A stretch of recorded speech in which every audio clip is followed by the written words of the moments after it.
What if a cyber attack could actually think? What if it could learn from your defenses, adapt on the fly, and attack thousands of targets at once? The scary part is, that's not science fiction anymore. It's here. We're facing a brand new breed of AI-driven threats, and the old ways of building walls just aren't going to cut it. So let's get into it. Now, all the insights we're about to unpack come from a really solid report on this very topic. It's from Bob Slavic over at Virtualization Options LLC, which is a Colorado-based research and advisory group that's really digging into these complex new challenges. All right, here's our game plan. We're going to break this down into 5 parts. First, we'll get to know our new AI adversary. Then, we'll look at the shifting battlefield and why we're so vulnerable. After that, we'll dive into a proactive defense playbook, talk about the all-important human element, and finally, map out the path to becoming truly resilient. So, first things first, who or what are we actually up against? It's time to really understand this new adversary. So what is an AI-driven cyber attack? At its core, it's about giving malicious software a brain. It's not just a dumb program following a script anymore. It can make its own decisions, learn from what it sees, and that means it can outsmart our static, predictable defenses in real time. It's a whole different beast. So what can this new brain actually do? Well, for starters, it can automate and scale attacks on a level we've never seen before. It can dig through mountains of data to craft phishing emails that are so personalized they're almost impossible to spot. It can invent new ways to sneak past our security tools. But the real game changer is that last point, real-time adaptive learning. This means the attack literally gets smarter every time you try to stop it. So you have this incredibly smart new attacker, but that's only half the story.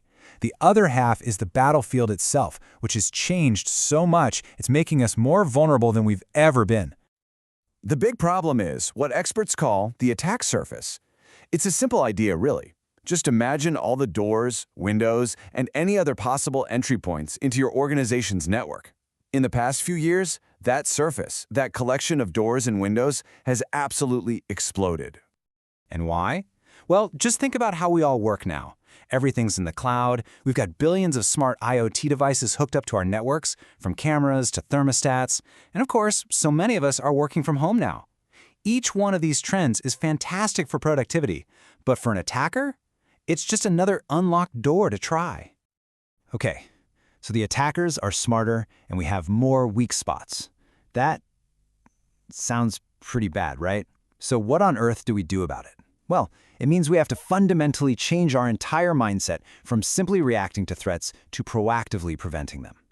You see, for years, cybersecurity has basically been firefighting. An alarm goes off, a breach happens, and we rush in to put out the fire and clean up the mess.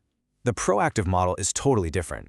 It's about being the architect who fireproofs the building in the first place, anticipating where a fire might start and making sure it never does. And a cornerstone of this proactive strategy is something called the Zero Trust model.